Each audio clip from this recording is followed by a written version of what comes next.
செய்யாவிட்டாலும் வீட்டில் உள்ள மகாலட்சுமி படத்திற்கு பூக்கள் போட்டு நெய்வேத்தியம் செய்து வழிபடுவது உண்டு. ஆனால் இப்போது அனைவர் வீட்டிலும் கலசம் வைத்து வழிபடும் முறை மிக சிறப்பாக கொண்டாடப்படுகிறது. நாம் கலசம் வைத்து மகாலட்சுமியை வீட்டிற்குள் வரவேற்பது நம் வீட்டில் சகல சௌபாக்கியங்களும் கொண்டு வருவதாக இருக்கும். லக்ஷ்மி தேவியானவள் வெறும் நமக்கு பணத்தை மட்டும் தந்து விடுபவள் அல்ல. வீட்டில் உள்ள அனைத்து பிரச்சனைகளையும் நீக்குவதோடு திருமண தடை, வேலையில்லாத பிரச்சனை, பொருளாதார பிரச்சனை, தீராத நோய் பிரச்சனை போன்ற அனைத்திற்குமே நல்வழி பெற்று தருபவர்களாகவே லக்ஷ்மி தேவி இருக்கிறார். இந்த சிறப்பான வரலட்சுமி பூஜையை நாம் மிக எளிமையாகவே கொண்டாடி விடலாம்.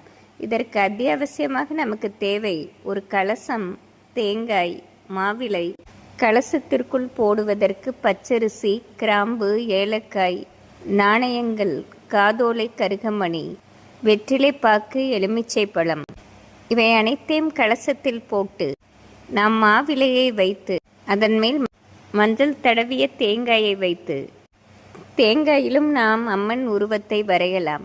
நாம் அம்மன் முகம் வைத்திருந்தால் தேங்காய் மீது கட்டிவிட்டு நம்மால் முடிந்த அலங்காரத்தை செய்துவிடலாம்.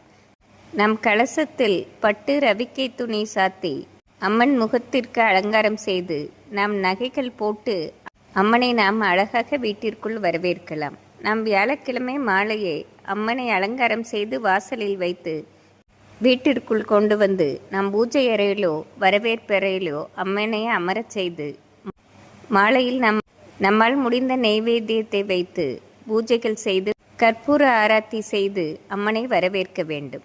நாம் வெள்ளிக்கிழமை அதிகாலையிலே எழுந்து அம்மனுக்கு பிடித்த மரிக்கொழுந்து, தாமரை, துளசி, வில்வம் போன்ற பூக்களை சாத்தி நாம் சர்க்கரை பொங்கல், கொழுக்கட்டை, பால் பாயாசம், புளியோதரை, சுண்டல் போன்ற நெய்வேத்தியங்களை படைத்து நாம் பழங்கள், வெற்றிலைப்பாக்கு, நாம் நோன்பு சரடுகள் வைத்து அம்மனை மனப்பூர்வமாக வழிபட்டு லலிதா சகஸ்ரநாமம் மற்றும் லக்ஷ்மி பாடல்களை பாடி குடும்பத்தில் உள்ள அனைவரும் அமர்ந்து பூஜைகள் செய்து பூஜை நிறைவேறும் சமயம் பெண்கள் சரடுகளை கையில் கட்டி கொள்ளலாம்.